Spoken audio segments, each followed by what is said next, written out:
Oui. Ouais. Allez, bisous. Salut. Vas-y, raccroche. Vas-y, allez. Aïe. Salut tout le monde, c'est Steph, j'espère que vous allez bien. Bienvenue dans cette nouvelle vidéo destinée à DJI. Petite revue produit pour DJI. Alors, ils ont sorti leur RS3 Mini. Ça y est, ils l'ont annoncé officiellement sur leurs réseaux sociaux.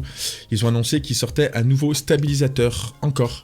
Voilà. Je commence à avoir l'habitude que DJI sorte des produits, en fait, ça va tous les 2 mois, je pense. Mais voilà, ils ont annoncé officiellement qu'ils sortent encore un nouveau produit. Alors, dans cette vidéo aujourd'hui, pour ceux qui me connaissent pas, qui découvrent la chaîne, je suis normalement pas un mec qui fait des reviews, je suis un mec qui fait des vidéos. J'ai d'ailleurs tourné une vidéo il y a un petit moment de ça. La vidéo, j'ai mis en avant une poubelle, parce que je trouvais ça cool de mettre en avant une poubelle et des sachets, enfin voilà, une poubelle quoi, je vous laisse la vidéo.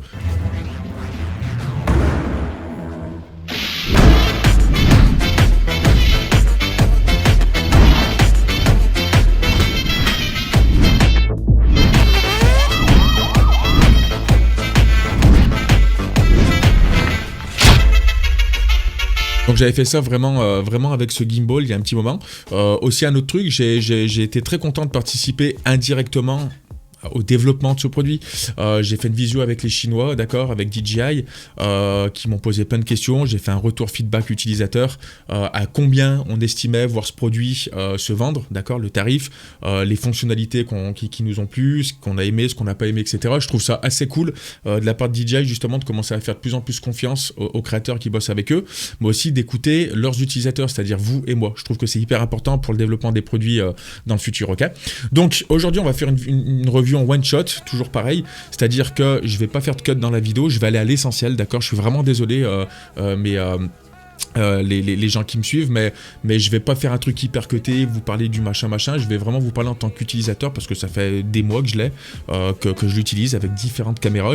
On va aborder les points faibles, les points forts, on va parler du tarif, on va parler des fonctionnalités, ce qui est en plus ou non, qu'est-ce qui change par rapport à d'autres produits. Je sais que je devais vous faire une comparaison avec un Ronin SC, qui avait à peu près les mêmes fonctionnalités que lui.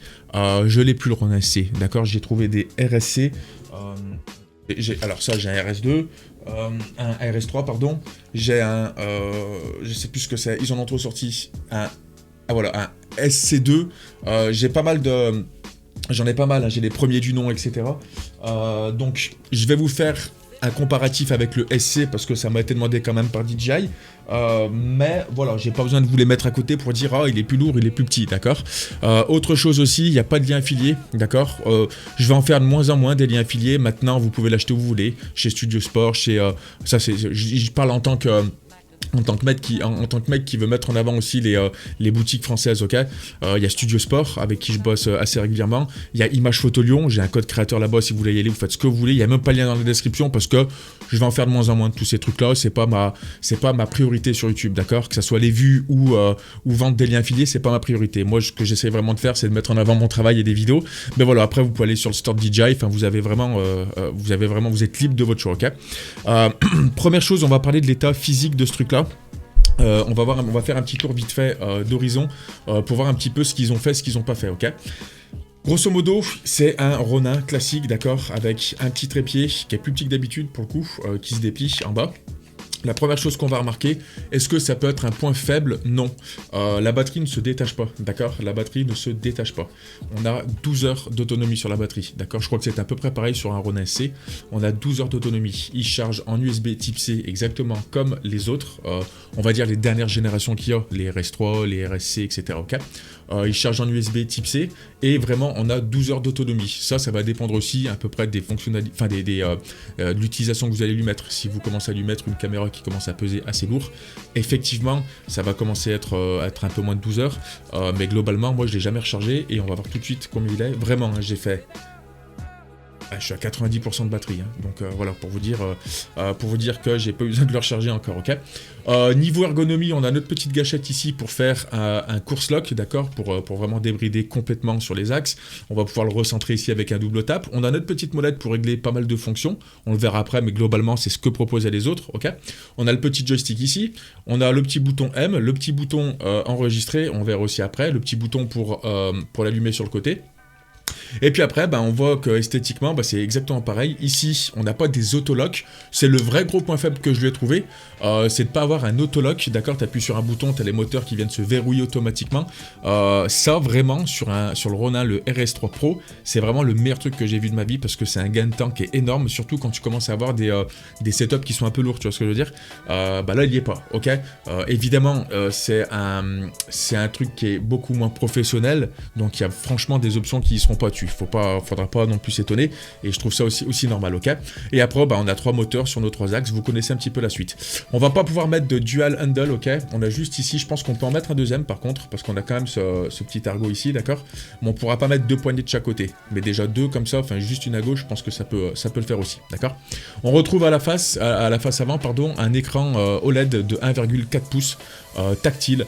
Hyper bien, donc là franchement sur un produit aussi petit, aussi compact et aussi robuste, ils ont rajouté un petit écran, c'est absolument magnifique ce qu'ils ont fait parce que tu fais ton autotune, tu peux régler ton mode de suivi, tu peux te mettre en mode FPV, tu peux faire du roll, etc. On verra après les modes, d'accord, mais voilà, on peut vraiment tout sélectionner et ça c'est vraiment un gain de temps énorme aussi, ça évite de passer par des boutons, on sait pas trop où on en est, là on a vraiment directement un visu sur le mode où on est. En termes de perf maintenant et en termes de poids, alors il pèse 800 grammes, environ 800 grammes. Ça va dépendre de comment vous mettez votre caméra, parce que vous le savez, le gros point fort de ce gimbal, c'est qu'on a vraiment le vertical shooting en natif maintenant. Ça veut dire que on détache la platine sur notre axe horizontal, on a vraiment une platine qui vient se glisser dessus, d'accord, nativement, et on va pouvoir vraiment shooter en vertical. Je vous l'ai dit sur les tips, pour ceux qui suivent les formations, le mode vertical, malheureusement, pour ceux qui sont un petit peu, qui craignent un petit peu ça, mais tout ce qui est les Reels, les Reels ou les réels d'ailleurs, je sais jamais comment on dit, les TikTok et les machins, effectivement ça commence à prendre de plus en plus de place, il y a de plus en plus de créateurs qui font du contenu en vertical, et là DJI, forcément, comme le Mini 3 Pro, le drone, ils ont compris que le vertical, ça prenait beaucoup de place, d'accord. C'est-à-dire que ça prenait beaucoup de place dans la vie du quotidien. C'est rapide, on swipe, on a vraiment un format qui est en vertical. Et ils l'ont compris, donc ils l'ont mis nativement sur leur Ronin. Et c'est pas con du tout. C'est pas con du tout parce que ça évite de se trimballer avec une cage, par exemple, et de mettre notre boîtier comme ça. Là, on peut vraiment faire ce qu'on veut, 16/9, d'accord, ou 9/16e, on va vraiment pouvoir switcher sur les 2 modes et ça c'est plutôt balèze parce que moi aussi je vais faire de plus en plus de contenu en vertical parce que voilà, les TikTok, les réseaux sociaux, que ça soit dans n'importe quel, on a même des shorts sur YouTube, on a pas mal de choses, ça commence à prendre vraiment une grosse ampleur. Faut se faire à l'idée que 2023 c'est le vertical va être de plus en plus présent, donc voilà, ils ont anticipé le truc, ils avaient déjà anticipé le truc sur leur drone avant et c'est judicieux de leur part de faire ça, ok. On le verra tout à l'heure, je vais vous faire un petit montage tout à l'heure juste en vertical, je vais pas vous le mettre à plat, j'ai un A7S III avec un 135 mm ouverture 1.8 en G-Master, alors lui je vous le dis il pèse vraiment, mais on le verra après, mais je vais juste vous le mettre en vertical pour faire voir à quoi ça ressemble. Donc comme je le disais, il pèse 800 grammes et on va avoir 2 kg de payload. Ça veut dire quoi? Ça veut dire que le truc peut prendre presque 3 fois son poids, d'accord? Presque, à quelque chose près. C'est-à-dire que lui, il pèse 800 grammes, on va pouvoir lui mettre sur la courge 2 kg. J'ai mis une Red Komodo avec un 1635 RF. J'ai fait une vidéo spécialement pour DJI, que eux utiliseront d'ailleurs. C'était assez cool pour faire des comparatifs de poids. Mais grosso modo, j'ai mis une Red Komodo avec un 1635 RF. J'ai mis un A7S III avec un 2470 en G-Master, ça passe large de chez large, ok. J'ai mis de la Blackmagic 4K, même avec le form factor un peu gros, ça passe nickel. D'ailleurs, il y a un truc qui m'a assez choqué, c'est quand tu vois la grosse Blackmagic, elle est pas très lourde en soi, elle, mais bon, ça fait quand même un beau bébé. Mais quand t'as la grosse Blackmagic là-dessus, avec ton petit Ronin comme ça, je te jure que dans la main, tu te dis, ouais, il y a un truc trop bizarre. Tu vois ce que je veux dire? Ceux qui ont l'habitude de bosser avec des Ronin normaux, standard, des RS3, des machins, avec des caméras un peu lourdes, on a quand même ce truc-là à la longue qui commence à peser, tu vois. Là, je l'avais dans la main, je disais, ouais, mais c'est abusé. J'avais cette sensation, en fait, d'avoir un Osmo Mobile, en fait, avec un smartphone dessus, alors que non, j'ai une vraie qualité cinéma au-dessus, tu vois. Et c'est vrai que c'est le truc qui m'a choqué quand j'ai regardé mon collègue, j'ai fait, ouais, c'est trop chelou, tu vois. T'as un gros truc comme ça, avec des moteurs coupleux, et ça marche de ouf, c'est-à-dire que j'ai jamais eu de décrochage. Tu penches un petit peu en avant, comme ça, quand t'as des boîtiers un peu lourds, tu sais. Des fois, on va avoir les moteurs qui vont décrocher. J'ai jamais eu un décrochage. Vraiment, ça marche du feu de Dieu. Dessus, on a mis des J5, on a mis du Pano, on a mis vraiment toutes les caméras qui existaient.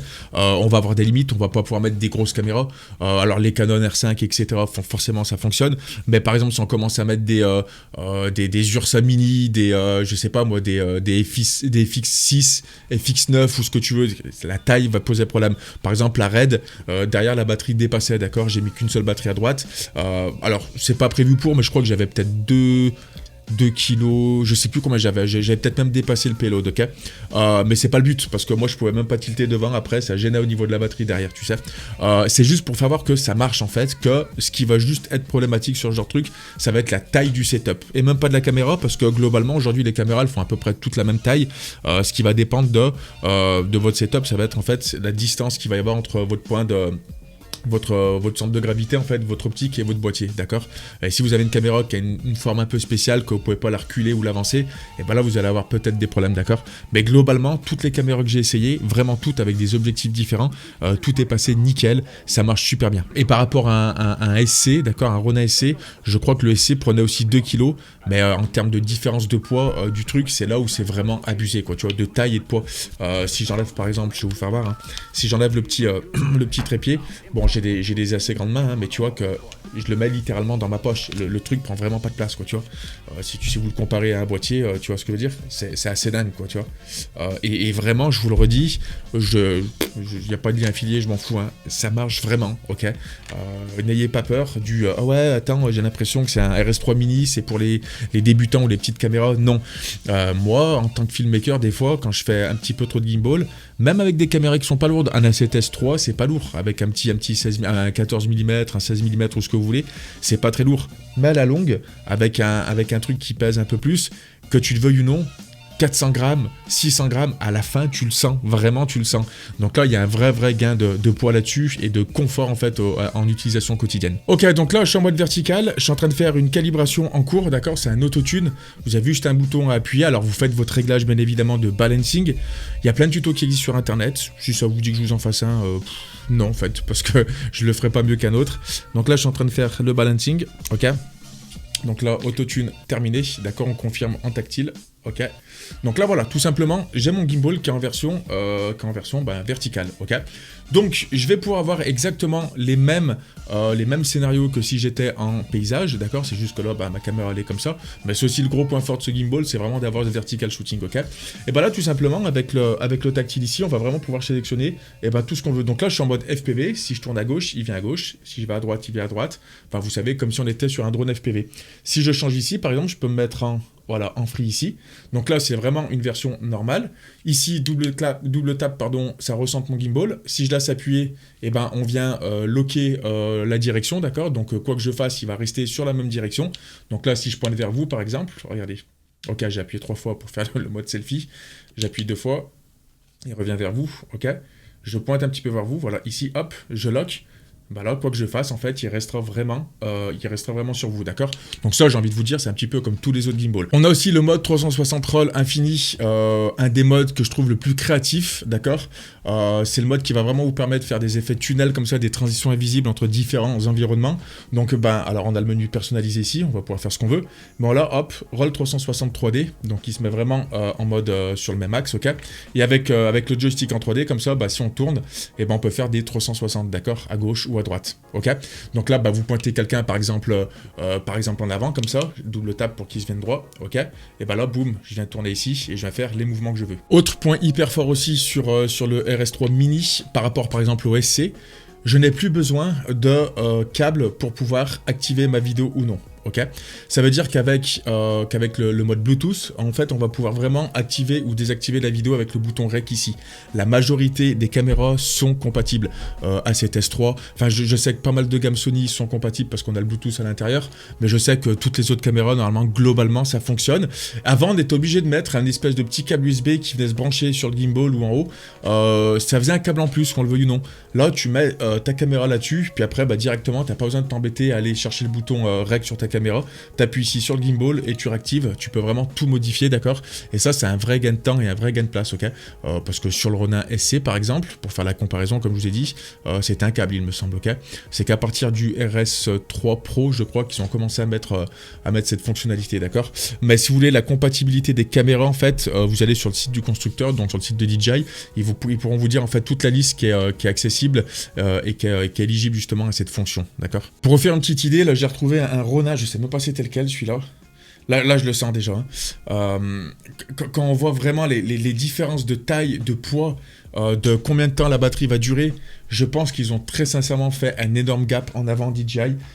Parce que voilà, plus ils vont arriver dans le temps, plus ils vont réduire la taille de leurs produits et plus ils vont être performants. C'est ça aujourd'hui qu'on recherche aussi. Là, je vais parler maintenant à qui s'adresse ce stabilisateur.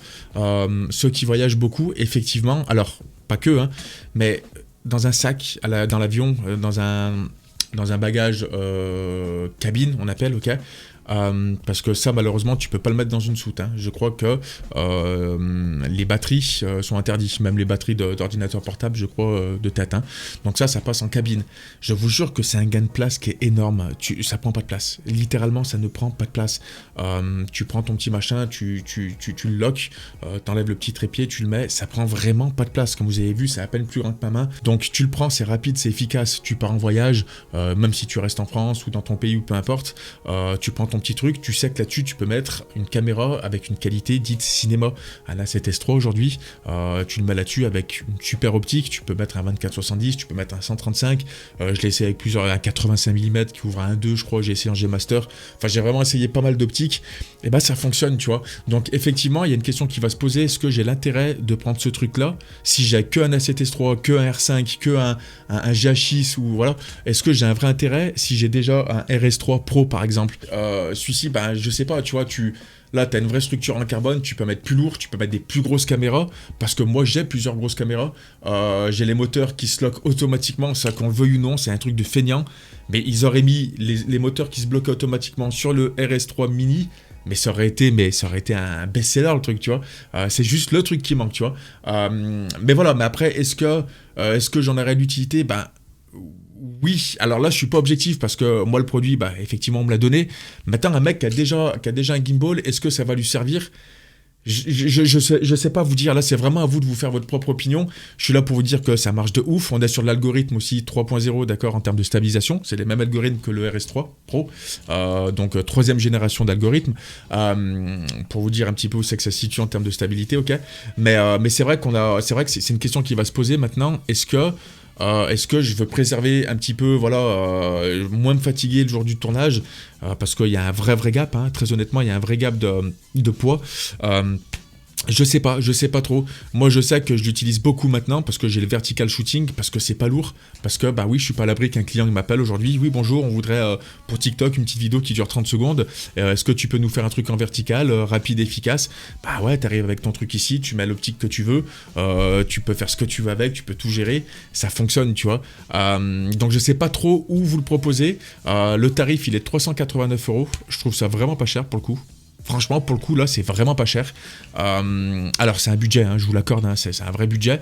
Maintenant, voilà, ceux qui ont des sociétés, ceux qui sont auto-entrepreneurs, 389 €. Alors, je vous parle pas des petits accessoires, je crois que le câble, il coûte 5 €.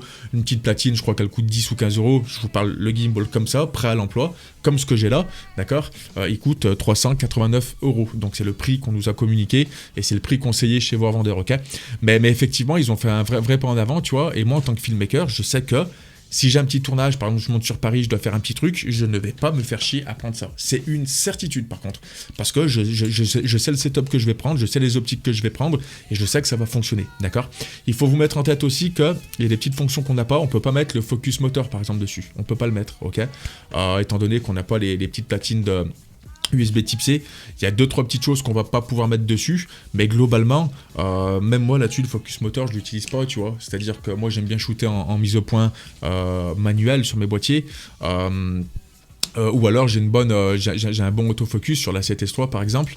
Mais voilà, il y a des petites options que vous n'allez pas retrouver, mais parce que voilà, 389 €, parce que c'est le RS3 Mini, parce qu'il n'est pas gros, parce qu'il est petit, mais qu'est-ce qu'il prend lourd et qu'est-ce qu'il est léger. Et ça, vraiment, je peux vous le signer sur un papier parce que c'est vraiment un gain de poids et de taille, ok. Je vais pas vous en parler plus longtemps. Si vous avez aimé cette vidéo, je vous invite à liker la vidéo, à vous abonner à ma chaîne YouTube si vous découvrez mon contenu, mon travail. Je fais pas que des revues, hein. Je fais pas que des revues, hein. Je vais vous faire une vidéo avec, hein. Je vais vous faire une vraie vidéo ciné avec, hein. Quand on dit ciné, vous avez compris les termes, hein.